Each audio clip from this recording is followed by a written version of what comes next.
Right, I'm hitting you with it. So, yeah, but about me, Trevor Dwyer Lynch, grew up in Moorside. A lot of people mostly know me as Dwyer, because it was sort of like I was adopted. Oh, I didn't know that. Yeah. So Dwyer, that was my stepdad. And Lynch, obviously, is my biological dad, which everybody knows from Moorside. My dad was called Kipper Lynch. Right. So he was a bit of a lad in his day, to say the least. With that firm, do you know what I mean? And with Shine and 2-1 and all that lot, do you know what I mean? That was there, like, he's 80 odd now, you know what I mean? Still speaks pure Jamaican. Yeah, mine did till the day died. Isn't it? Amazing, isn't it? Some of the words I didn't even know what he's talking exactly, about. He's doing it. What? I always remember we old fellow used to go, sometimes like to go and visit him, go and get me kerchief. Yeah. Kerchief? Yeah. Kerchief, and I'd wander into the kitchen. I said, Mum, what does it mean? I said, what do you want kerchief? Handkerchief. Yeah. You know what I mean? So yeah, it's still broad. So I lived in Gaythorpe Street, up the road from you. 2 streets away. For those viewers who don't know, but Linda actually used to chase me up the street. Yeah. It was the other way around. Yeah. We were 9, weren't we? Yeah. 8 and 9. Yeah. And I used to be a paper boy as well, 10, at Maguire's on the corner. Oh, yeah. And what was he called? At the end of your end? Rice. Mr. No, begins with S, wasn't it? Mr. Sampson or something. Who, the newspaper shop? No, it was like, it was supposed to be like a 24/7 now, wasn't it? Sharps. Was it Sharps, was it? Yeah. Yeah, man. Yeah, so I lived near the Rec Park, and Linda lived in the middle. And not the Fiddlers, Everton Lewis's, the Lewis's were on the other end, weren't they? And we lived opposite to the Fiddlers as well. Oh, yeah. Opposite the Fiddlers. With a bloke called Mr. White. And he used to work at Dunlop. Remember the rubber works, Dunlop? Do you ever remember? He used to come home with all them, we called them super balls. Yeah. And they were little like tennis balls. And when you went like that, boom, they'd go over the bloody houses, you know what I mean? So, yeah, it's mad, isn't it, how things evolve. So, So, right, I start everybody off with, tell me your first night down the Reno. Right, so first night down the Reno, like I said, because I was adopted, right, and my biological father, Kipper Lynch, that was his place, the Reno. Now, I went in the army, went away from home, like you do, went in the army, I just divert a bit, go for a tangent. Yeah, go on. So you weren't really political back in them days, do you know what I mean, sort of thing. So there's 5 of us all mates, we all went into the army, but we all got split up, sort of thing. But I always remember, because I used to work in the underground market, in Justin's, storing from Ivor. Yeah. And Justin's was one shop. And Ozzy Sadie, used to work in the underground market. Ozzy was the boy. It was Ozzy and his crew, do you know what I mean? Like, I forgot the bloody name. I think 2 of them passed away now. And Rosie as well. It was Rosie. Was one. And I remember my mate saying to Ozzy, "Oh, you won't see Trev tomorrow because he's going in the army." And Ozzy whacked me, properly give it me. And he went, "What are you doing, man, going in the white man's army?" Right. And you're like, you didn't get it, do you know what I mean? It was like, well, you're 16. Yeah. Boy soldier, you know what I mean? Like, obviously years and years on, you become political, don't you? More aware of what's what, do you know what I mean? So going in the army, when I came home and leave, if I wanted to find my dad, it was Reno. So I always remember ringing him and going, "I'm coming home and leave." So my first days in the Reno was like 76. Same year as me. 76, 77, yeah. Coming home from Belfast and going to his house, and obviously his missus then, that's stepmom, Sylvia, God bless her. So always it's in the Reno, do you know what I mean? Like, now, as a kid, you'd always used to pass it and you see it and it's like, you know what I mean? It was, for me, it was like a black door. Yeah, but it was that place of wonder. Yeah, absolutely. And it was that place of like, you see the old American clubs, do you know what I mean? And you see the guys outside with the flares and all suited up and all that. And that was my dad and them, that crew. Yeah. They were all stush. You dress up in that, you know what I mean? So it was always a wonder, what the Reno? And obviously my mates were in there, my mates had gotten in, do you know what I mean? So I like him. I'd been mates with like Gene Palmer, Do you know what I mean? Since we're 9 and 10. Yeah. And we're still close now, it's weird. We're just having feeling. But so like the day Gary Saran, people like that, I think our generation are probably one of the last where we've had friends that have stayed friends. Do you know what I mean? And like, I might not see you for 2 or 3 years, but when I see you, it's like it was just today. Yeah. Is that connection? Yeah. Because I think the community as a community was then. But we knew that was the place to go on a Saturday night. So for me to go and find my old man, that's where I had to go. Do you know what I mean? Like, and I always remember going the first time. Yeah. And I got at the door and the guy's gone, "Nah, I can't come in, man." And I go, "Come to see my dad." I said, "No, I'm going to fuck you come to see me. I'm coming in," you know what I mean? So it's like, oh, right. So he's like, and then see Lance was just going in. You know, like, what's wrong with me? Do you know what I mean? It was because I was like, I suppose in time was like just a semi-regular. I wasn't a regular because every time I go home and leave, I always go around and see my dad, you see. But my mates were in there week in, week out. Yeah. Do you know what I mean, on the side. So then, I can't remember who it was. One of my dad's mates, Wilbur, he'd call him Uncle Wilbur, he used to run the Nell James. Right. And it was weird because he looked the spit of Marvin Gaye, you know. It was really, really weird, you know what I mean? Talk about a doppelganger. And I said, what, Trev? I said, "Oh, man said, I can't." He said to me, "You know who this man is?" And he went, "No," he said, "Kipper boy. This man's coming. And I'm like, what's the big thing? You know what I mean? It's just me, for me, it was just me old fella. Yeah. Until obviously you get to know people, you know what I mean? So yeah, when we're going down, it was like, I was probably high after about 2 minutes.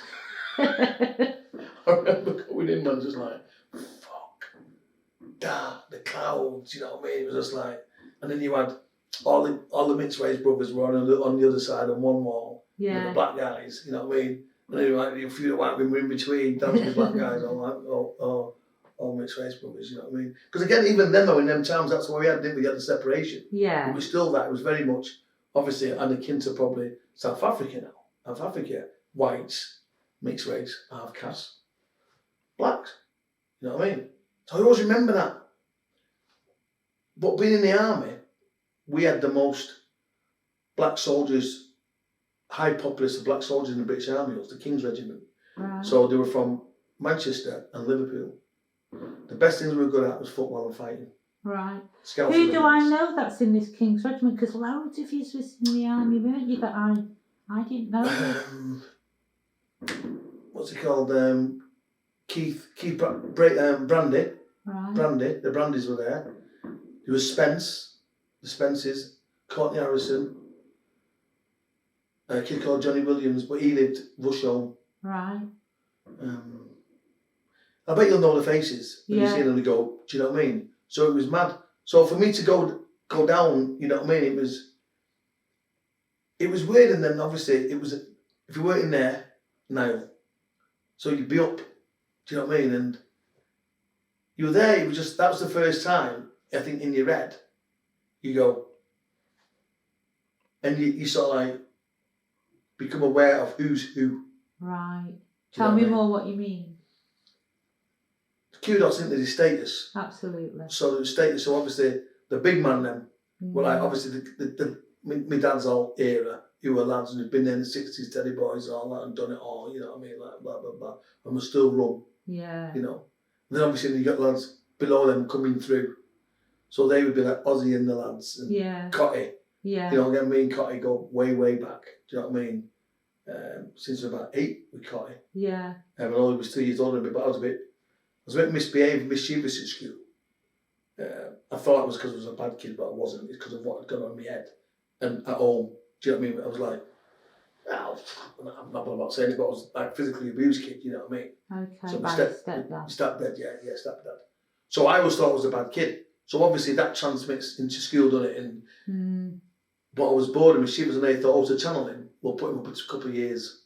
Oh, right. Up, so they put me up into Cotty's class, Steve Cotty's class. Right. So I was late in the 10-year-olds, from the 10s and 11s, you know what I mean? So did you move into secondary school quick then? No, I had to stay. So I stayed so everybody called me up. Yeah. I was there, but, you know, like I was an 8-year-old, but in a 10-year-old's class, so they were 2 years above me, because obviously thought, you know, he's younger, they're older. They'll channel him a bit, give him a crack and whatnot. Jamie Williams, Dave Cotton, Cotty. Do you know what I mean? People like that. Trevor, was you adopted on your own then? Are you an only child adopted? My mum and number 5, so my stepdad. Oh, okay. Yeah, so there's 15 of us, 2 managers. So my dad had like 8, 9. Yeah. And then my mum had 6. Right. My dad's typical baby father, innit? Yeah. Probably try and get him on an interview. We might not admit to all that. But yeah, stereotypical Jamaican dad, baby father. Come over. Windrush me old fella. Right. And he worked at, he was a motor mechanic first of all. He came over. But then obviously like, thought he could get the high life doing what he did. You know what I mean, as you do. Yeah, so there was just me, really. Yeah, that's from my stepdad. Right. And then he had 5 with my mum. Right. Do you know what I mean? So, and I didn't know who my dad was until I was 10. Right. How did you find out who your dad was? Well, my auntie was one of the first ones. She had the first Caribbean cafe on Shrewsbury Street, Stockton Street. Right. I used to go and see her. Your auntie on which side? Your mum's side? On my dad's side. On your dad's side. My dad's sister, yeah. So my grandma on my dad's side, Mama used to call her. She lived in Stockton Street. So my mum would always take me. I remember, you know, take me down Alec Road and looking at the bloody toy depot. Remember that? Sports depot. Sports depot on Princess Road. Yeah. And she used to take me. I used to go and stay there. To me, it was my Uncle Alan. Do you know what I mean? It was my Uncle Alan. Your dad was your dad was my Uncle Alan, yeah, okay. Yeah. Says my mum was obviously his Uncle Alan, blah, blah, blah. Yeah. And then when I was 10, I always remember if I wanted any money, and then pocket money, because we didn't really have it out, I'd go to go and see him because he'd always give me money. Right. He said, quid, I want it to be quid. You know what I mean? Like, and then go, give that your mum. So, you know, give me about 5 like that. And back in the days then, we wander all over the place. What with kids. Yeah. Don't matter, you know, like, I think the dynamics are different now, but I was quite surprised today when I saw a kid at like 7:45 walking to school on her own. I'm thinking, Jesus. Yeah. You don't really see it. No, you don't, not anymore. So with us, we was all over, weren't we? So I would walk from Gaythorpe Street to Alec Road, past Alec Road, you know what I mean? To Stockton Street. And my dad, again, if you want to find my dad, where was it? It's in the Bookies. So my auntie's cafe was on the corner on Bowl Street, and the Bookies was across the road, 50 metres. So if he wasn't in the cafe, he was in the Bookies, and he go out the Bookies, have some soup, go back in there. Yeah. In the Bookies, you know what I mean? So I remember one night, it used to go dead dark, dead early then days. It was about 3:30. And I always remember my mum used to say to me, even when I was playing out, make sure you're in before your dad gets home. That's me stepdad. Because I only ever knew him as my old fella, my dad, you know what I mean? Yeah. So you think, at this point, you think that your stepdad is your dad? That's right, my old dad. Yeah. So it was getting late and it started to rain, and then my biological dad, he didn't, as long as I was there, he didn't give a crap. So, but you'd be there for hours, and he'd been in the Bookies for ages, and you'd be outside. Yeah. But you'd be kicking the ball against the wall, or on your bike, or doing whatever, or running in and out. You know what I mean? It was an adventure, you know what I mean? And my aunties would be sitting me down and be having the bloody rice and peas and all that, do you know what I mean? Your dad will be in a minute, your dad will be in a minute. And then you come across, you go, you all right? And you go, yeah. And then be back in. Like, oh. So it was getting late, and I'd been waiting for hours, and I was starting to panic now. It's starting a bit dark. And I said, I've got to go, because if I don't go, my dad will kill me. He went, you what? I said, I've got to go, because if I'm late, my dad will belt me. And he grabbed me. And he went, I'm your fucking dad. Did he? And if anybody ever puts a hand on you, make sure you tell me in his broadest Jamaican accent. Like, I'm like, so you're 10 out, you're thinking, what's he telling me? What's that? What you on about? Wow. Do you know what I mean? And I remember him putting some money in my hand. Yeah. And then a $5 in my pocket, and go, give that your mum. So I went home. And for something I just completely, I got in before he got me, stepdad got in. Maybe, but no, I just went out. So I just went out playing football somewhere in the park or somewhere on the rec. And then at the weekend, she went to wash my school pants, and she found the $5. So straight away she went and nicked it, don't she? Yeah. Maybe got this wrong, da da da da. So she said, I went to see my Uncle and forgot to tell you my Uncle was giving me. She went, right, okay. I was like itching to ask. I thought, no. And I was remembering on the Sunday, my stepdad went out. And I said, can I ask you something? She said, when I went to see my Uncle the other day, she went, yeah, he said he was my dad, what do you mean? What does he mean? So obviously she broke down and she sat, you know what I mean, crying a lot. So she said, yeah, it was my dad, and this bloke when I was like 18 months old too, you know what I mean? But she'd always took me to see him, do you know what I mean? And he always give money, nothing emotional support, even today, no emotional support, was it? Just like, give me the money, you know what I mean? So it was like, wow. But yeah, he could never reveal to me, stepdad, that I knew. You couldn't, ever. And that went, because it just caused murder, because he was so jealous and oppressive. Right. To me, old lady, you know what I mean? Like, so. Yeah. I remember my real dad coming down the street one day, and in his car, he always had to flash cars because he was a lad. He was I know. You know what I mean? Suits, he was always immaculate. Yeah. Always immaculate dressed, man. And even now, he don't. You know, if he wears a shirt, it has to be a white shirt. You know, but he always wore a suit. You know what I mean? Chain pipes. You know what I mean? Winkle pickers, a lot. You know, he was a lot. When you see the picture of him, a lot of the bollocks. To be fair. So I could see that attraction with the women with him, you know what I mean? Because he was rum, he was just cheeky, you know what I mean? Yeah. And I remember him turning up one day in his car, this big flash car with his mate. And my mum was talking to him at the door, just on the pavement. And then my stepdad come down the road, and I was at the car, and he just looked at him. He looked at me, my real dad. My real dad looked at him like, no, Dad. Yeah, what?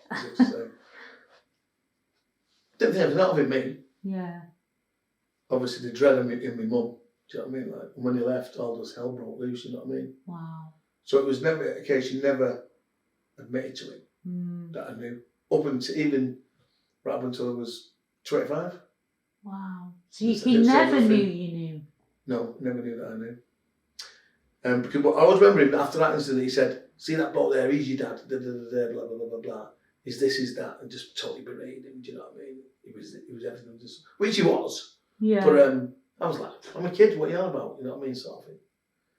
And sounds like your stepdad loved your mum though, and your mum didn't love your stepdad back. Am I just talking out of turn? No, I don't think he loved him, mate. Okay. I think my mum, if I'm brutally honest, was a roof above his head. Right. It was his way to stay, probably in the country. And he had a big job. He was a joiner. He was a carpenter. But when I look now and see how he was with it, she just, you know. Where's your stepdad from? Jamaica. Right. He's Jamaican. But even now, I always remember there's one thing that's always stuck with me. And I always remember because my gran and granddad, because I call myself a Moss Forgian as well, you know. Because I lived in Moss Side, grew up in Moss Side, but then when I ran away, I went to live with my gran in Salford. Right. And again, remember Salford again. I was just going to say. No black kids in Salford. Yeah. There was 3 that I remember. Yeah. Salford was really racist for really kids. Proper. But we lived, you know, if you go Chester Road, the big cathedral, there's a bridge that goes over, you know, the Irwell, and drops down into Salford. And that was classed as old Union. Right, I know what you mean. So we used to go that way to my grand's, and my granddad was obviously a big proud man, white guy, 6'4", ex-boxer, you know what I mean, like tough man, Salford man. And like anything back in the day, 60, you know what I mean, white women, black men, only classed as one thing, aren't they? It's the stigma. Absolutely. Stigma. So obviously she ends up with me, first black guy.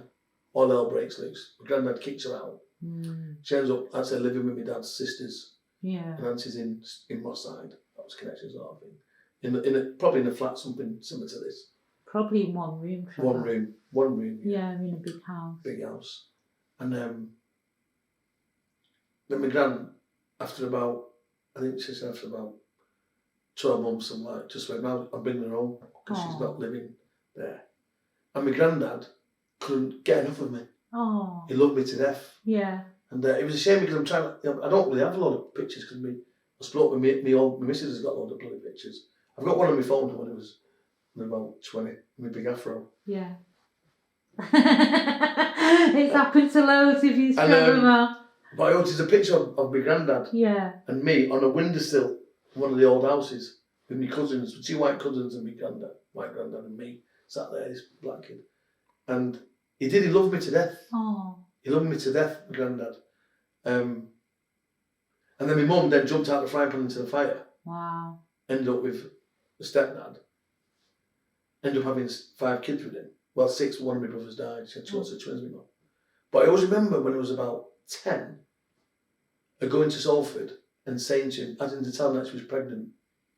And he was like, again, and kicked off a bit, you know what I mean? The little terrace house had been 2 up, 2 down. And we were going to the kitchen and I could hear her sobbing. And I always remember my granddad's words to this day. And I'm 58 now, but I remember it like it was yesterday. And he went, well, it's your bloody bed. You bleeding lie in it. And for me, that was the only reason why my mum stuck with my stepdad. Because she wanted to flip it on its head. If anything happened and he split up, I told you so. I don't understand. Well, she was a battered housewife. She was a battered wife. Domestic abuse to the ill. But, and I used to say to her when I was 15, I lived at my grand's. I lived at my grand's since I was 12, 13. Leave him. And I always remember saying to her, where do I go? Where do I go with 5 black kids? Who's going to take me in? Yeah. Do you know what I mean? Yeah. And I think that's why she stayed, if I'm brutally honest. Yeah. You know what I mean? And he just treated her like, I mean, I've not seen her for 25 years, we don't get on. You know, well, we're not like the fact that we get on, it's just the fact that she had a choice, she made a choice, and that's just it. My gran was my mum to me. Yeah. You know what I mean? She passed over when she was 92, my gran, you know what I mean? But I can see what happened and how the transition of this woman being, because she was the backbone, she was the matriarch, you know what I mean? She had 6 kids, we were always immaculately dressed. Yeah, I remember that. Remember? I do remember that. I do remember that. And because 6 kids and people always look down on her. Yeah. No matter what. Because you'd get it from the black side and from the white side. Yeah, yeah. Because we did in them days. Yeah. It's quite interesting having a debate about that, talking about that the other day. And I was saying, you know, back in the 60s, 70s, man, you know what I mean? Blacks didn't like mixed race kids. You know what I mean? Whites didn't like mixed race kids. It was that. You know, and that's why that terminology now half caste is such damaging, isn't it? And, yeah. You know what I mean?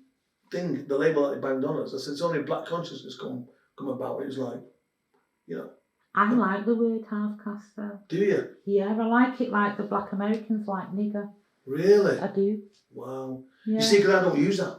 Yeah. And because I teach it in schools and stuff like that. Because for me, it's just the negative connotation that it brings out. I don't think there's any positivity in it.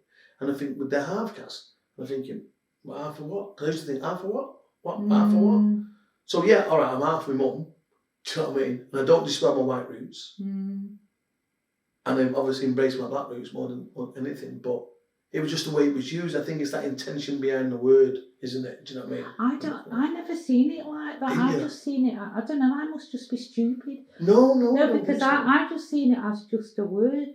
I feel upset that I can't be half caste. Really? I feel upset that people kind of like make such an issue out of the word when a load of people or whoever has decided that I am now mixed race. Yeah.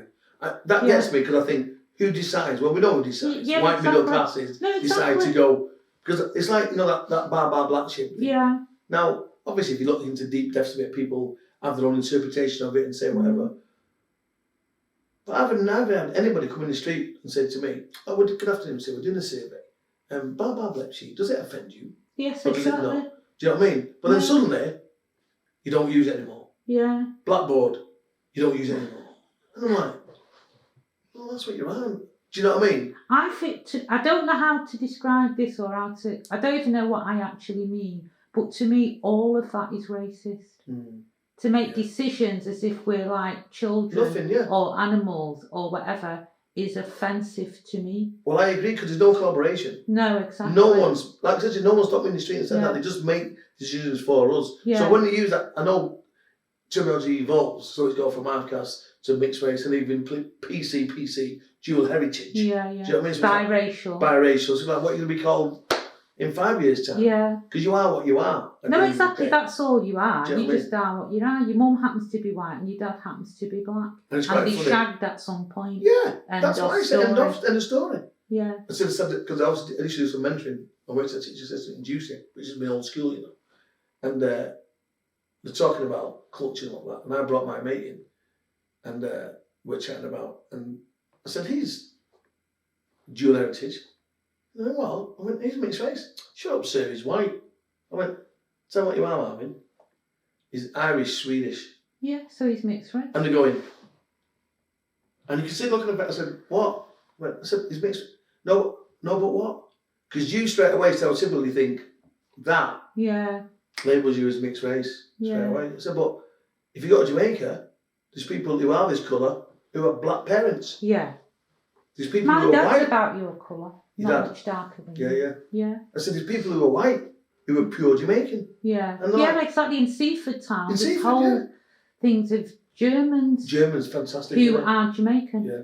I love it, mate. When you're talking, people are going, taking away it. Do you know what I mean? So we had all that. So you know, in terms of my old lady, that's what happened. Really.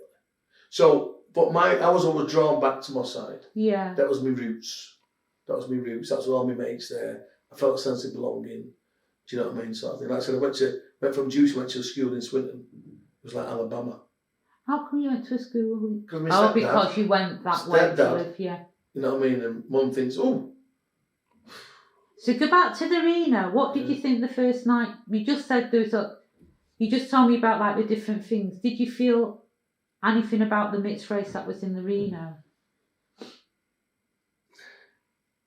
There was that separation that was prominent evidence to me. Because like I say, being in the army and with the most black soldiers, so there wasn't no dividers. There was a couple of lads who didn't like, and they'd use that term, I don't fucking like half-breeds or event, you'd always be confrontation. Yeah. But the rest of we all got on. We were black. Yeah. We were black. And we were racist against, you know, the NCO's officers would call you the M-word, will be a black bastard. Do you know what I mean? But we were together. Yeah. So when I go into the Reno now, and I see, and it was a obvious, you know, used to go, it was an obvious thing against, you know, half-caste kids. I never noticed that. I'm interested in it now. I never noticed that. Half-caste kids were separate. I don't think it was an enforced thing. You know what I think it is? It's like, I call it like herding me. Yeah, you move with your own. Yeah. Do you know what I mean? I call it like herding. So there was that scenario where, you know, and because we were, I think we were in a unique position. Because we had white friends, so we could wander over there. Yeah. We had black friends. Yeah. We could wander over there and still go over there. Yeah. Do you know what I mean? Yeah. But for me, it was this mysterious place. Yeah. This thing where, like, things go on, but you don't talk about it. Yeah. You know what I mean? So my first, obviously, realisation of how the kudos was in the community. Yeah. You know how it was. And who was coming through, and who was the dons, and who was like, you know, like. What was showing it to you though? What was like pointing it out? I just think it was the physicality and the persona of individuals. Oh, go on. They were just used to stand in, and even now, you know, proper black men don't really drink pints. Oh no. Do you know what I mean? No. Now, when all guys who live in areas like Oldham, who are black guys, it's like, oh man, you having a pint? I'm having a pint, no. I drink pints, funnily enough. Right. Go on. But I know what you're saying. Do you know what I mean? Yeah. But so, it was always a brandy.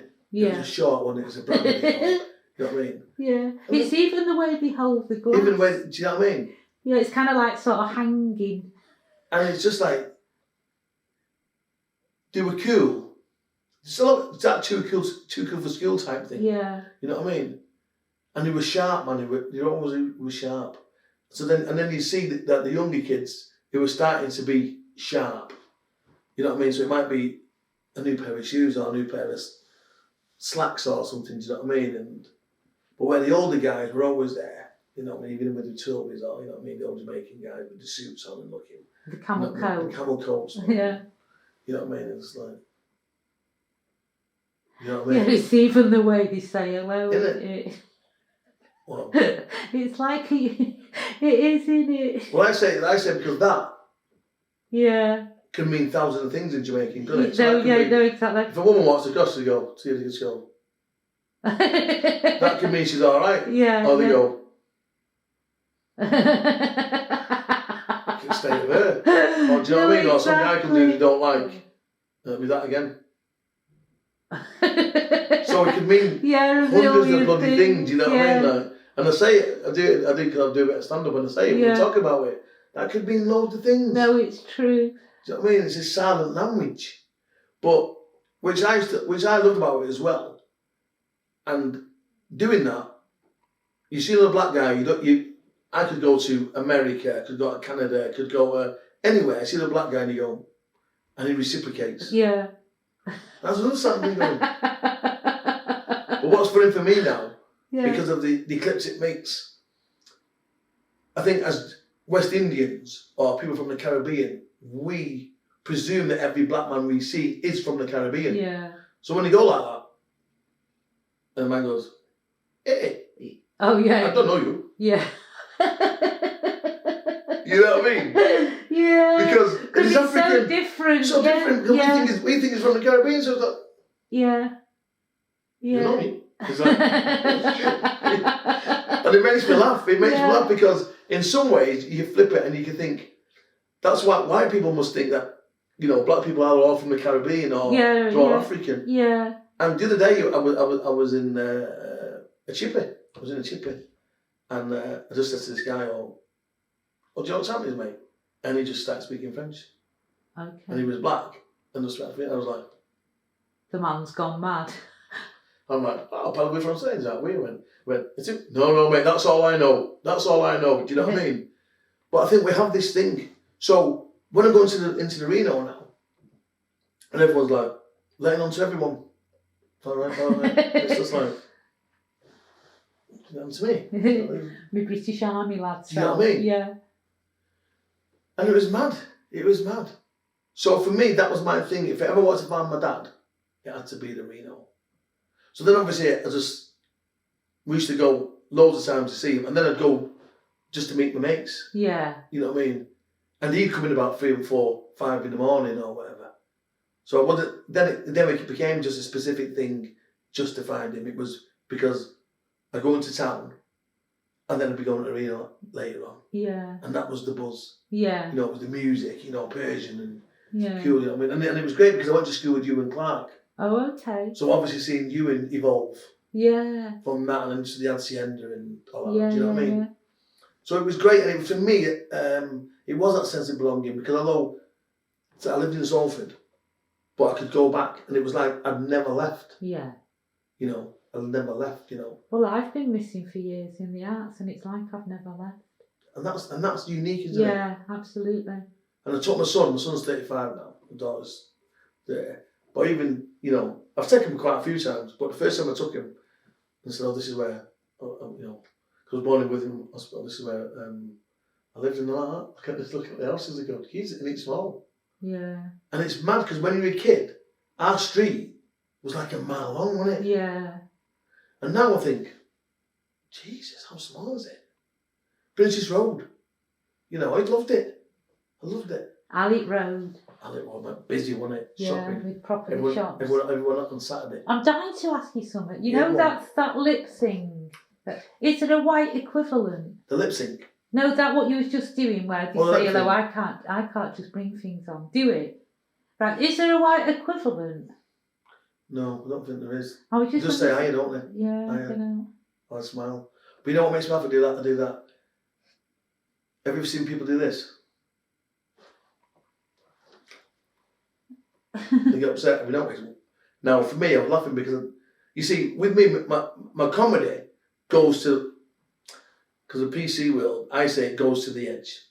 Because you go, that's racist. I go, no, it's observational. Yeah. Because comedy is about observational. Yeah. Now, if I see, so a white person, for example, can go, my dad's died. Do you know what I mean? I've won the lottery. Same thing. Yeah. When with Jamaicans, it's ras, isn't it? Ras. Your dad died. Ras. Won the lottery. Ras. Yeah. You know what I mean? Yeah. But that, it's just, I think it's just unique. Yeah. People just, that's what I was wondering, if it is just unique. You do anywhere. Well, apart from London, I always have to think, observational, London black kids are different. You do that to a London black kid, it's like, what, you know me, Brad? Yeah. What? Are you some money or something? Yeah. You know what I mean? A Rasta man will always acknowledge you. Do you know what I mean? But London blacks are different if you do that. You don't, because there's so many of them so fast, it's like, so what's going on? But I think up north, yeah, we're different completely. it's different completely.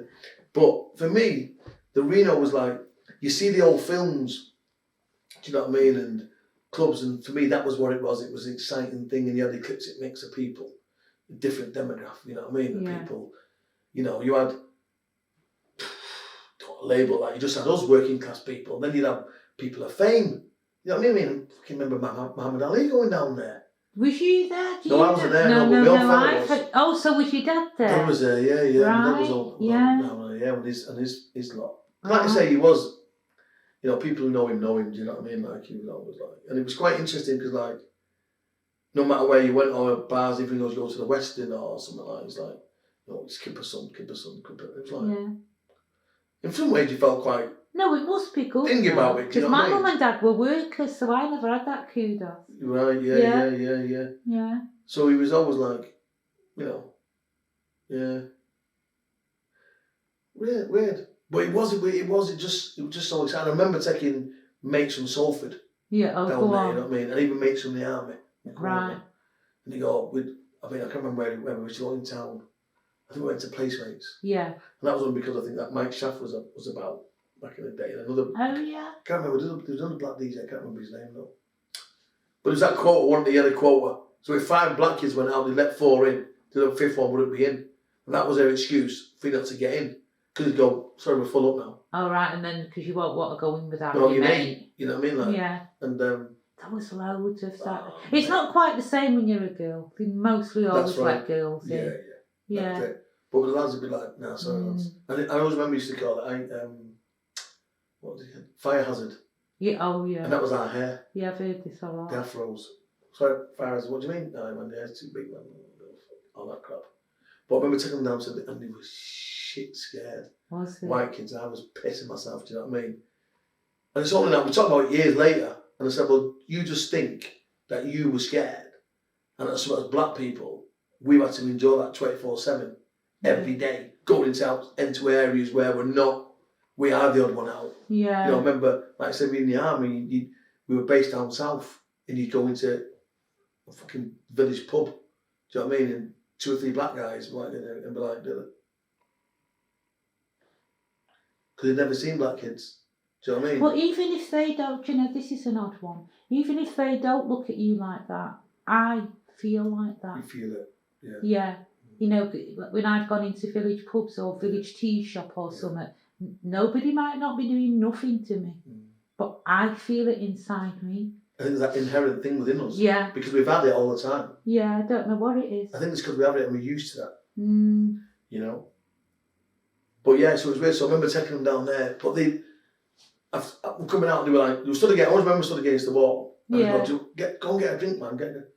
I'm all right. Go and get a drink, man. And I had to go and get him a drink. Yeah, you know what I mean? with the backs against the wall. I'd be like that, man. Do you know what I mean? Yeah. And then the dads would come over, you're all right, lads. And they'd be like, and then when they come out, I go, well, I fucking loved it. The music was great. Let's go again. And so I took them back, you know, every now and again. Do you know what I mean? Yeah. And it was because again, it was like that big, exciting world, you know, with gangsters and you know, like I said, it was everything right across the spectrum, wasn't it? Do you know what I mean? People just went there, and you know, the vibe was great. You know No, definitely. Billy Marble said it was like being in a film. Yeah. But it was. I can imagine that. Yeah. Yeah, definitely. Yeah. And I always remember the first time ever, I was with my old fella. I remember going in there about 3 o'clock, just losing track of time, having a great, coming out, and it was like 7:30. Yeah. And it was broad daylight. And I'm like, That was, you know what I mean? One of the first times. But that was me. I was a semi-regular. Yeah. Really, not like Cotton Allen as who were in there every week. Hardcore, they were there because they lived there, didn't they? You know what I mean, I was all over the bleeding world, but that was me point. If I've not seen my dad for a year, I know I could just go down there, and he'd either be coming in, or he'd be in there. Do you know what I mean? So was he a gambler, your dad? Is that what he was up to? Yeah. Everything. Everything. Yeah. Everything. He was Jack the lad. Was he? Yeah, it was. Yeah, it was. Yeah, I don't know him. I mean, I don't think I'm gonna be. I don't think quite a few like mistakes have passed on now. But he's 82 now, my old fella. Yeah, so he's mates. Yeah, I think for whatever reason. You know what I mean? Like Big Paul and. Big Paul was his big mate. Yeah. Big Paul was his big mate. Yeah. You know what I mean? Like he was lovely. He was a top man. And it was interesting because they did because I was my dad's son. They did treat you. They always looked after you. I think that's great. And it's nice, you know what I mean? Like it was good, and you had that. Even now, when I like, I'll keep a son, you know what I mean, and blah blah blah.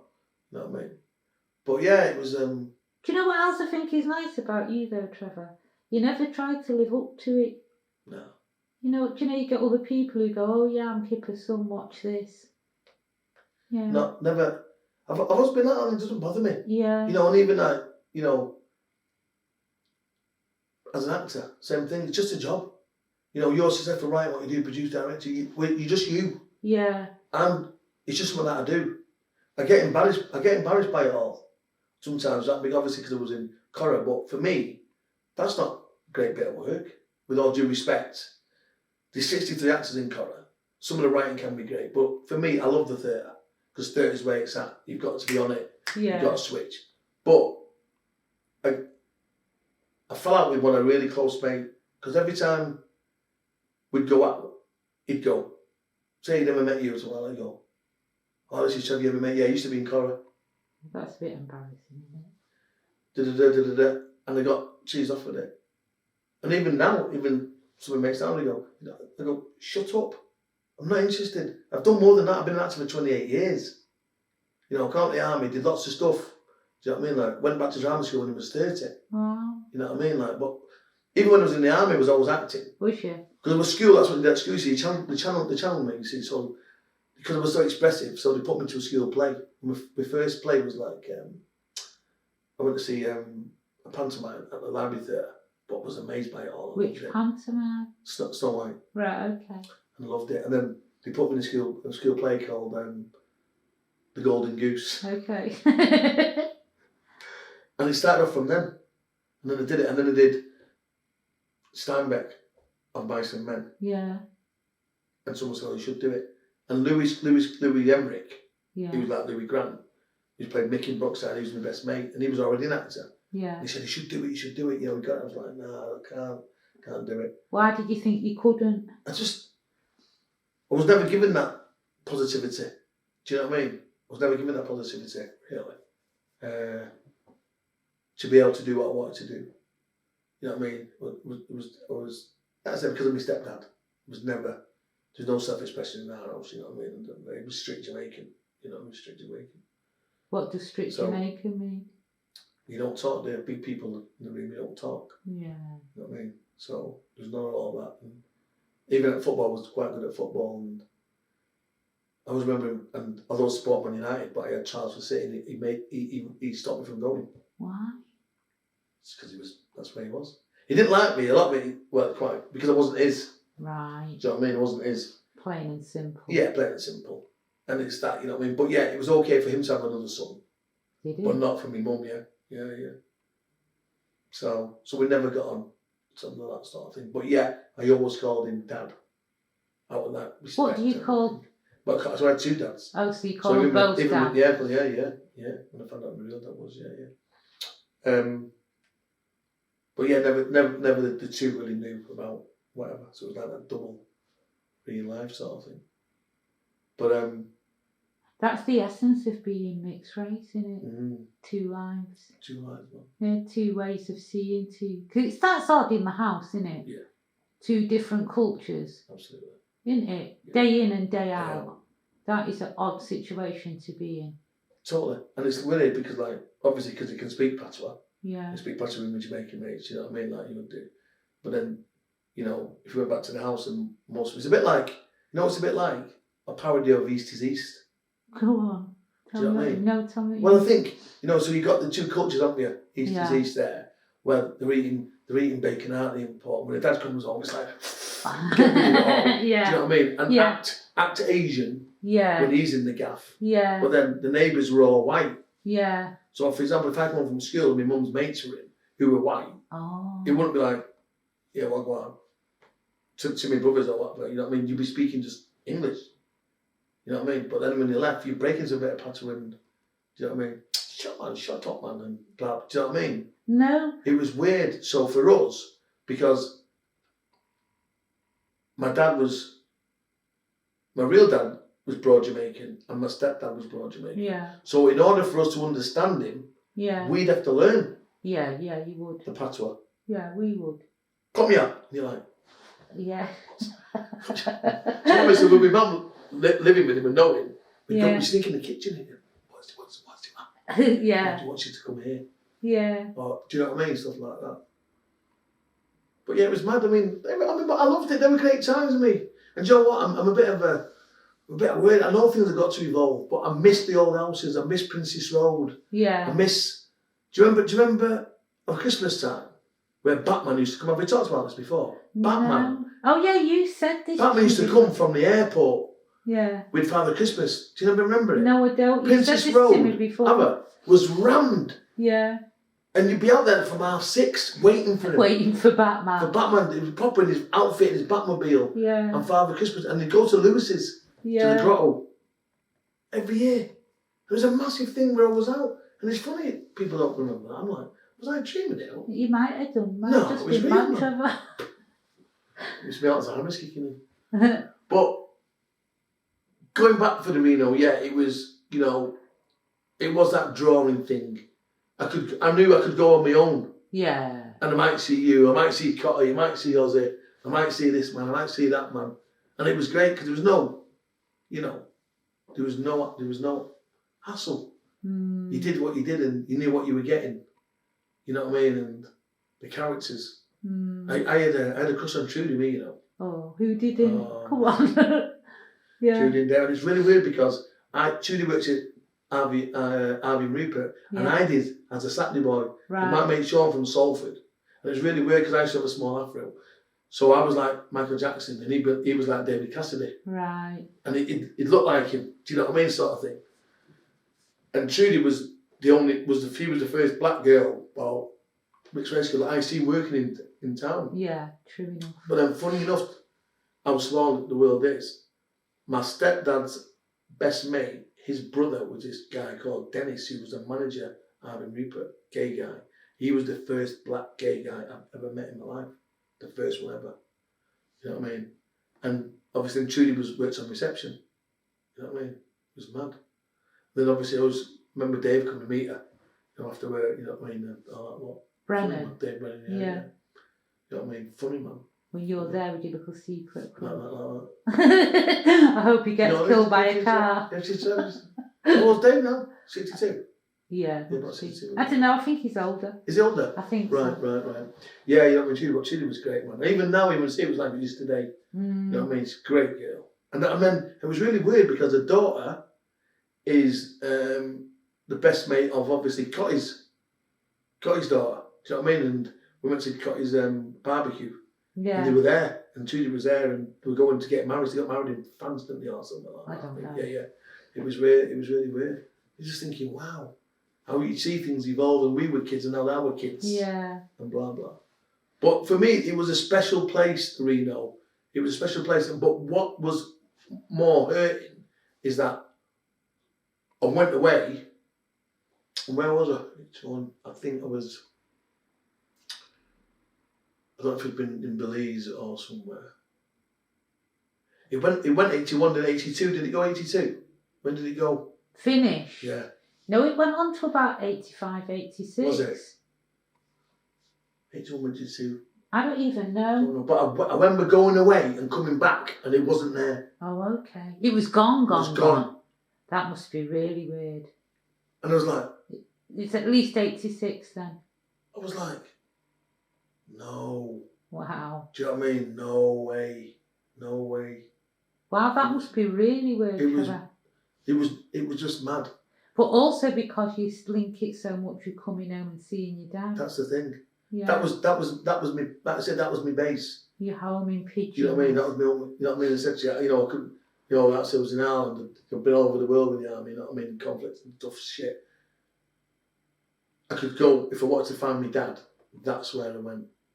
Because he was always moving all over the place. Anyway, yeah. Different women. Do you know what I mean? Yeah. Until he got based in Cheetham Hill. But so I never knew. But my auntie would say, "Oh, we'll be in the Reno tonight," and I'd go like saying, "Can you be there?" And now it's gone. And he'd just go bang. You know, and I'd say to my son, tell my son about, you know, clubs bang, and I said, mate, this was unbelievable. But you had people from all over coming here, mate. You know what I mean? From stars to like laymen, just like us. The music was unbelievable. You know. Tell me one night you remember, an incident that you witnessed or did.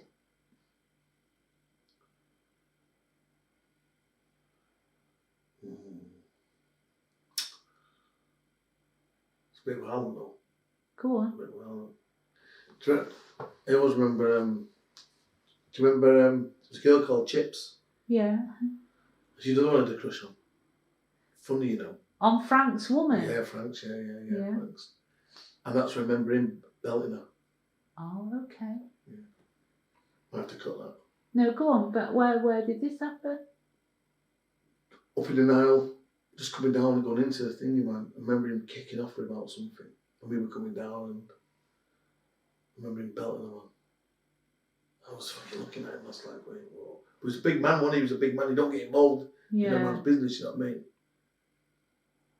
And it was just like it was nothing for him. I was like, wow. And I always remember the tune, and it was Willie Hutch, In and Out. Right. This tune, Willie Hutch, In and Out. And they played it upstairs, and then I went downstairs and we were playing it. And it's funny when I hear that tune now. Yeah. I see that. Wow. What did she do? Nothing.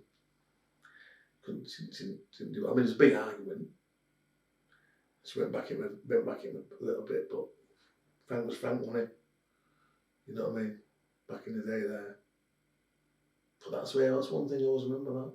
It's weird that, isn't it? Yeah. And when I hear that tune, it just like, you know, when a tune evokes a certain memory. Yeah, you always see that. See that. Yeah, that's probably the most thing, you know. See a lot of things, people scrapping in the back and all that, like, but that's quite prominent to me now. And even, you know, I know I was passed on it a few months ago, but I always, when we've seen him even throughout the years, I used to think, because always still, even the biggies are there, and I used to think, Jesus. When my first memory, he was like... You felt like a little blonde woman that I had a crush on. Yeah, mad. Yeah. Because again, it was only when I came home. Yeah. And I was like, oh wait, I mean, it was like funny. But you know, I said, Christian, she might have been even as old as me. Yeah. Do you know what I mean? But I think sometimes we think people are older because... No, I think they got into that life quicker. Were definitely older. Yeah, because they got into the life quicker than what we did. But yeah, it was funny, man. And I can't remember, you know, but it used to be a big Jamaican woman. I can't remember her name. Doing what? And she was just so funny, but she was always used to dance. She always used to get drunk and dance. Oh, I can't and she used remember. to fucking, she used to say to my dad, I'm going to mash up your son, you know. I'm like, whoa. And there's me, you know what I mean, bit of a lad in the army, boxed, you know what I mean, fucking being shot at, and she'd be like, I'd be like, keep it away from me. Right, so she was on your case. She loved, you know what I mean, because she fancied me, like, you know, she was funny. And I can't remember her name for a lover, but she was a lovely woman. An older woman, or? Yeah, she was an older woman. Yeah, she was an older woman. She said to me, Kipper, bring your son, come, man. Make him stay with me. My mum and dad were like, no, joking serious, leave my boy, man. Yeah. Don't come near my boy, move. You know what I mean, sort of thing. But she'd always, you know what I mean? Make a beeline. Beeline for when they came home. I mean, I'll see you a long time. Where you been this time? I'm like, all right, okay. It's funny, you know what I mean? But for me, you know, it was great. Like I said, you know, for me to go at the time that I went, there was never a negative time. I mean, apart from that, obviously, this, which was, now you look at it, Yeah. But in that era, it was a norm. It was just part. Wasn't it? Yeah. It was a norm. It was just part. I think only, like I said, we talked before, weren't we, that how we become more educated. Yeah. Than with all due respect our parents were. Yeah. Not saying all, there was obviously a small percentage that were, but I think for the majority, they weren't really. And although we're educated, but our kids are more educated than us, and how more educated than our kids are going to be. So things that were acceptable, in inverted commas, for us growing up, isn't deemed acceptable now. It's probably more prominent to you as well because of what happened between your mum and dad. Yeah. Yeah, absolutely. Yeah. I mean, my daughter's very strong, and I've always taught my daughter that any man puts his hand on you, go on, get rid, you know what I mean? Sort of thing. But she's funny, you know, because like, I remember, like, nobody could tell my daughter to show up, you know, or talk to her in a certain way. And she was doing work experience at this shop. No, it was a gym in Didsbury. It's called Waterside now, but it's a galleon. And she was doing something. And this manager came and he said, who are you? And she said, I'm Tia, I'm doing some work experience. Well, we don't want you for reception. Get in the back. And she said, excuse me. He said, you heard, get in the back. She said, I don't really like the way it sounds. He went, shut up and get in the back. So she's run me and she's crying. She goes, I need to come home, I need to come and get me, I said, oh, what's the matter? So she spoke to me to shut up, the manager. And I'm like, oh, right. And I'm like, 16, she's saying then, no one can talk to me in that way, apart from my dad. Yeah. And she'll say, you don't talk to me like that. There's only one man who can talk to me the way like that. My dad needs to even really do that. Yeah. Do you know what I mean? So I think the way that we educate our kids, we were educated into that. You know, my street, our street, I don't think there was any weekend that there wasn't some domestic issue. Do you know what I mean? It's true. Someone getting a belt, you know, the wives, you know what I mean? So for me, it was a shock and a surprise when you went to an area or you met people and their mum and dad didn't shout at each other. It's a bit weird, that. Yeah. Do you know what I mean? So when I seen it in, like I said, when I seen that first thing in the Reno, because it's always been a positive thing, and I'd always had a great vibe. I've never seen anything untoward. Yeah. You know, outside people, but that's just the norm. People get pissed and they have a few cracks. You know what I mean? It was on my first fight out there. Funny enough, two big blokes kicking shit out of each other. Back entry was like, whoa. But to see that happen, and for that song to be prominent, and it's one of my favourite songs, funny enough, but it evokes that. Yeah. You know. And then just seeing the lads, dead cool as fuck, dancing. Everyone should dance in the line. Was you a dancer, Trevor? I can't remember. Not really. Oh yeah, I was. Yeah. But I wasn't out there, do you know what I mean? Depended how drunk I was, how out there I was. Yeah. Yeah. I wasn't out there. I was just in the corner doing the thing, do you know what I mean? Moves. Doing my things like, but yeah, people say I could dance, and it was, you know what I mean? Yeah. So, but I think you use that. So then, because obviously when I went into like different arenas, so a white environment, and you drop shapes. Yeah. People like, so that was one way of getting girls, you know what I mean? Like, it was that thing. But like I said, it was an exciting place, and you know what I mean? And obviously you've had lots of stories. The kids who were regulars there, seen loads. Do you know what I mean? But for me, if I was to find my dad, if I wanted to find my mates, you know what I mean? You know, I could go out 2 o'clock and 3 o'clock at night. You know what I mean? Just go to Reno, go and see everybody. So that was a community within itself. Absolutely. How long was you in the army then? 7.5. Wow. 7.5 years. That's a long time. From what age? 16 Boy, to 23 and a half. Boy soldier, yeah. Wow. So that really is then a touchstone in it to come back each time and know that your home life might be crazy or whatever, but your mates and your dad is in one place. And even like I said, when we went from Moss Side to Swinton, it was like, boom, you know, I left school. I remember leaving the school on the Tuesday, but on the Friday, I was back in Moss Side. Right. Because I was the only black kid in 300 kids. It was like Alabama. Wow. And it's weird how our heads cope with things. Because even now, I don't recognise I went to that school. My coping mechanism, because of the amount of racism that I endured. From me going there since 13, there was one, I can't remember, not a day when there wasn't conflict. Just you on your own. Serious. Just you. That's awful. It was, honestly, it was mad. It was mad. And the school were like, oh, it's just a bit of bullying. I remember my mum going up complaining, you know what I mean? But it was racism at the time, but to what it was like bullying. Yeah. Racism wasn't used, was it? It was bullying. It wasn't. And it was Swinton. And I remember we're moving up on the Saturday, and on the Sunday, got up, and my dad sent me to the shop. And walking down the road, and all these white kids were stood like the Magnificent Seven across the road. And I was like, oh, and and I'm like, so I'm just walking, I just walk right through him. And he's like, yeah, all the obscenities, you're black, this, and I'm like, yeah, whatever. But I just had my own, and then when he came back, they daubed on the wall, fuck off, nigga. On the wall where you lived. You know what I mean, sort of thing. Wow. So, and then I go to school, you know what I mean? And I got to wear my old school uniform because I've not got their uniform. So I wear my juicy uniform. Yeah. Funny enough, the French teacher was an old juicy boy. And he talked to me for a bit, you know what I mean? But yeah, it was like, there was never, honestly, I can't. Always fighting. The only respite I got, because I was quite a good footballer. So I played for the football team. And I played out or I played in goals. And it was great then, do you know what I mean? They were friends with you then? Oh, when I played football, so once a week. Because I was quite a good footballer. But after that, mate, and it'd be 1-on-1, not a problem. 2-on-1, even then not a problem. But then it'd be 3-and-4. Wow. But I laugh about it because that was my coping mechanism. But it's funny. Years and years on, then I became an actor, and I'm doing some TIE stuff in the Lowry. And my brother's sons went to my old school, and they've come to see this production. And so is my nephew, who I've not seen for years. And this teacher came up to me afterwards. She went, "Oh, excuse me," she said, "but Lewis Dwyer said that you're his uncle. Is that right?" So I said, "Yeah, I am, that's right." "Oh, fantastic. And apparently you used to go to our school." And that's right, I did, yeah, "I wonder if you could come back and do something." "No." Just cut like that, went, "No." Yeah. So I went, "That school never did anything for me.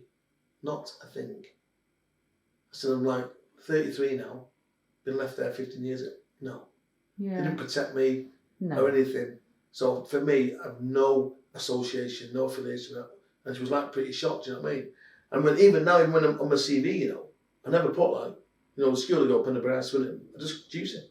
Yeah. Isn't it weird that? It's not weird at all. Do you know what though? It wasn't even. Nobody cared, did they? Nobody cared. It was just what it was. We was just meant to cope. Nobody cared. You get on with it. It was just what it was. And when you wanted that, my stepdad actually, because he was a fucker. He don't give a fucking shit. He wasn't asked. But he must have been getting racial abuse. He would have got it. He had it. Come up the street. He got it. Wow. But like I say, you know what I mean? But why would he take you to Salford? Because Salford was proper. They prided themselves on being racist. I don't know why at all.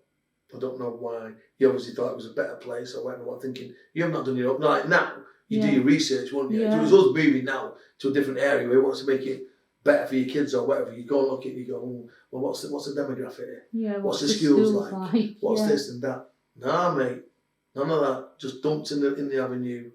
You know what I mean? And it's only like I say, I only sort of became friends with somebody in the avenue because of the football. I play against them in schools. Do you know what I mean? And then obviously it was really weird. They come knock on the door. I was really shocked when they come out and have a game. I was like, but my head's going, nah, it's a fucking trap. So what's going to happen? And I always remember I used to have a little rounders back and nick from school and fucking put it down my pants, you know what I mean? Just in case. But no, it was, I mean, out the 7 that time we walked across the street, I probably became sort of like friends with like 4 of them, do you know what I mean? And were your friends in school then as well? No, they didn't go to my school. Oh, okay. They didn't go to my school. Yeah. The lads in my school, there was me obviously because I was black, there's a little chubby kid called Robert Worthington, he got picked on because he was fucking chubby. And then the ginger kid. Okay. Little chubby kid, you know what I mean? So we were the in-betweeners, you know what I mean? Oh, Oh, the little nerdy guy. Proper. Do you know what I mean? Oh. So it was one of those, but all I just did was fucking fight. He wasn't, honestly, I swear, and it was a joke. That's a long time to be ostracised. Right? Yeah. All that amount of time in school is a long time. And now, actually, because as an actor, you've got to do different things to subsidise your income. So I do a bit of driving and chauffeuring. And the guy who I work for, he's got offices in Swinton. And if I look through the window now, I can see the old school. Yeah. Over the thing about the other thing. Fucking hell. Does it bring something on though when you see it? Does it make you feel anything? Yeah.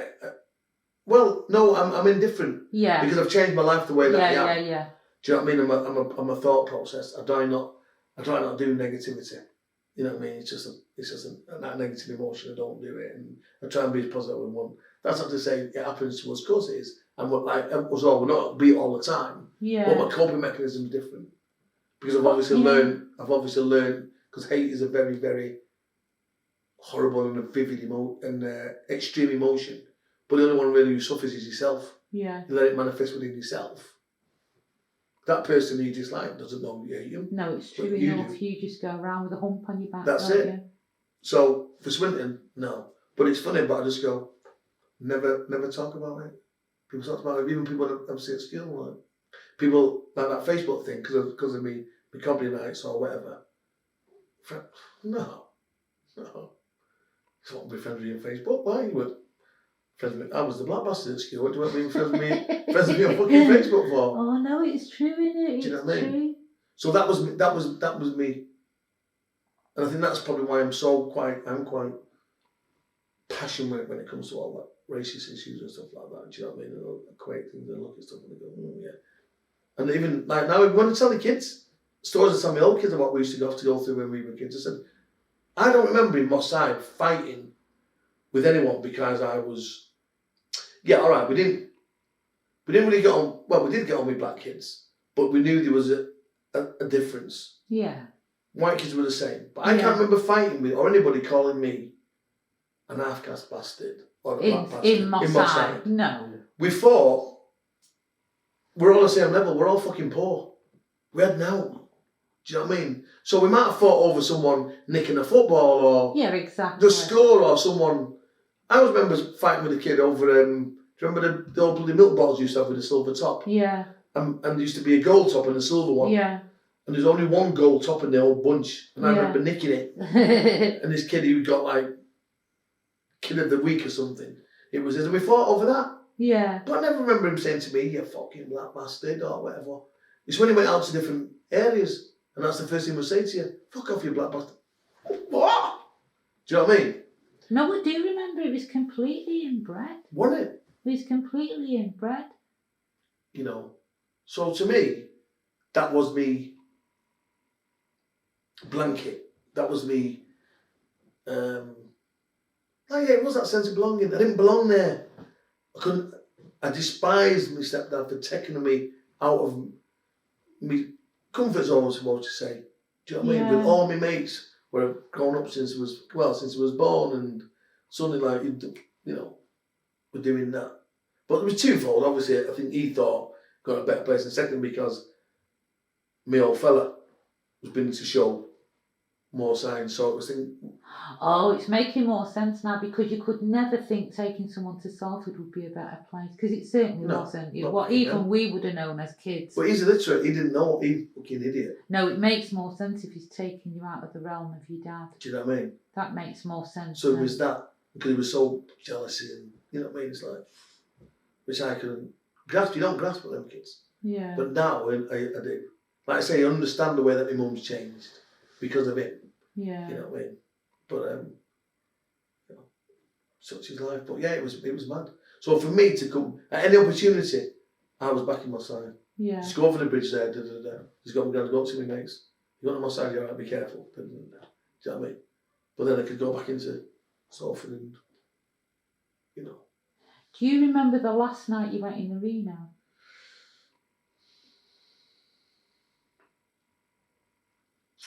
I don't think I do, I don't either. I don't think I do.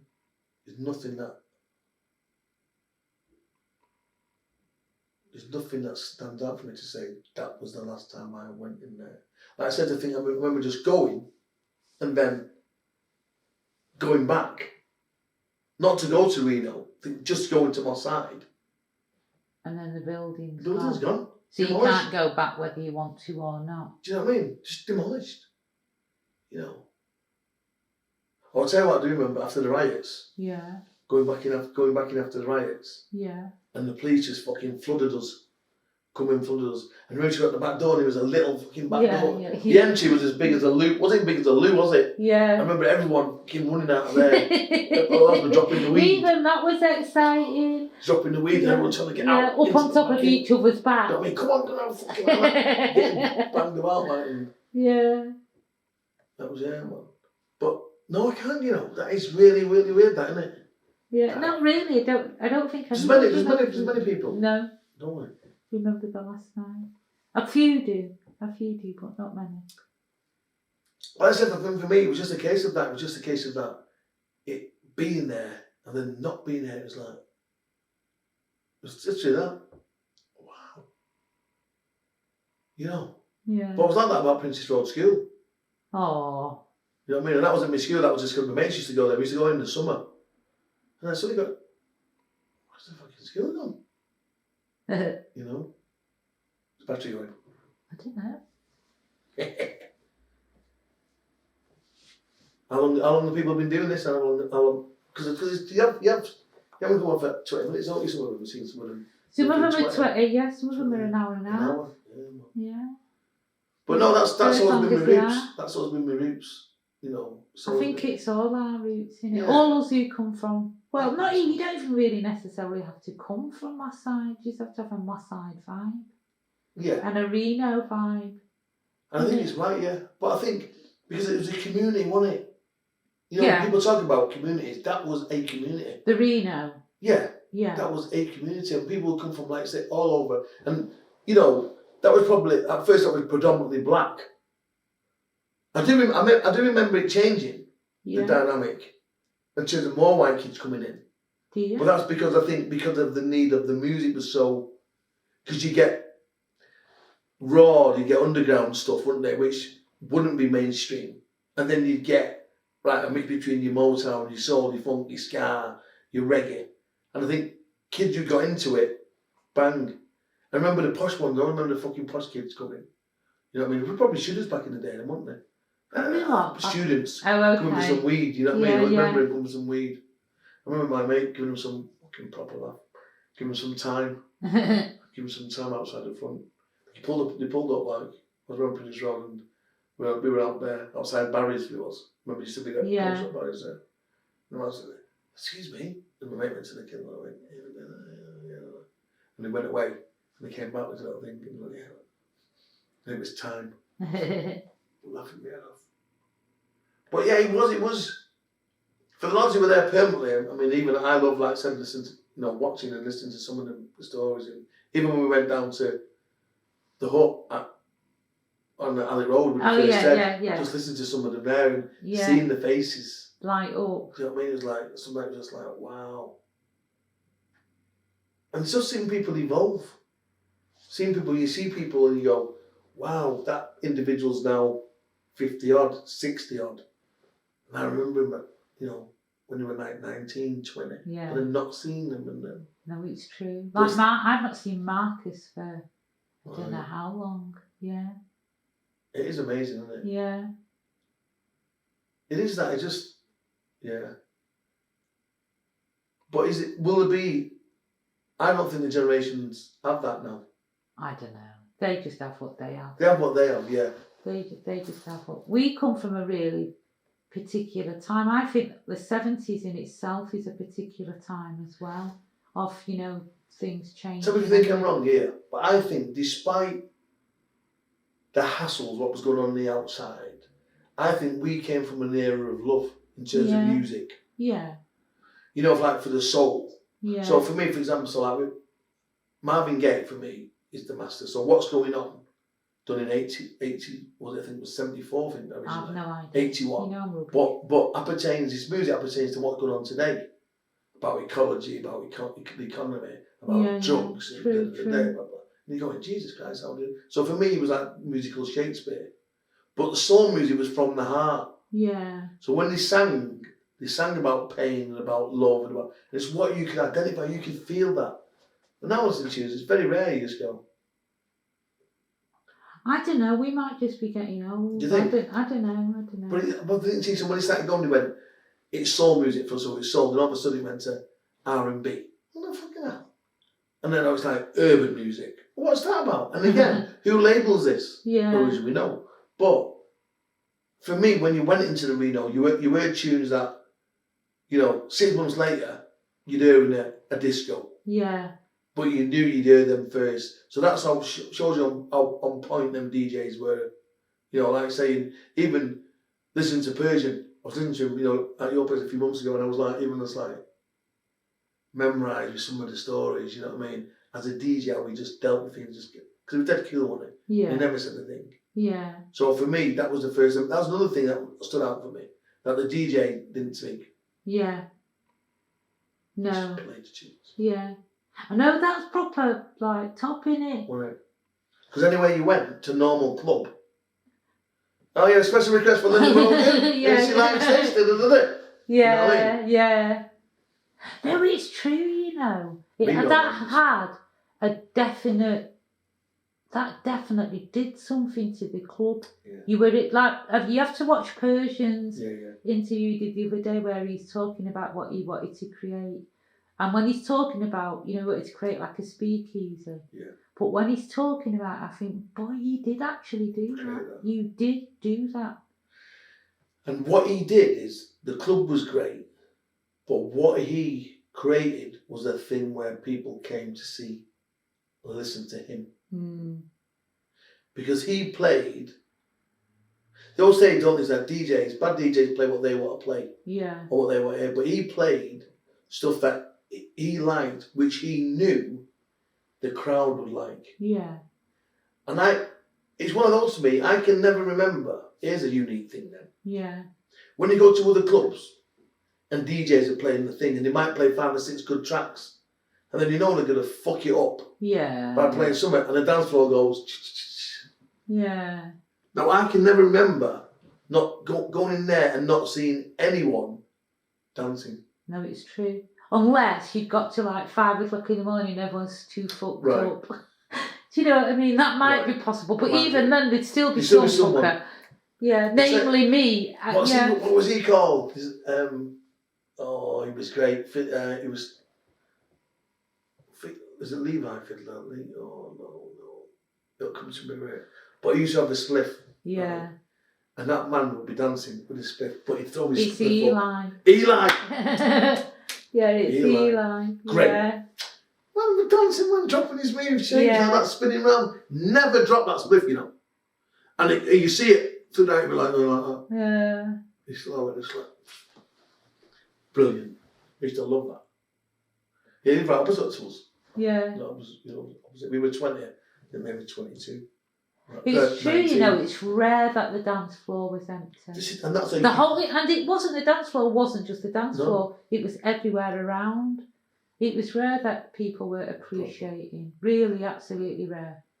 And I just think to myself, and I think so. Persian, for me, the legend, because they were called him a legend. Yeah. And you just go, what he created there was, like I say, it was totally unique. No, absolutely. Sometimes I really, really want to go down there again.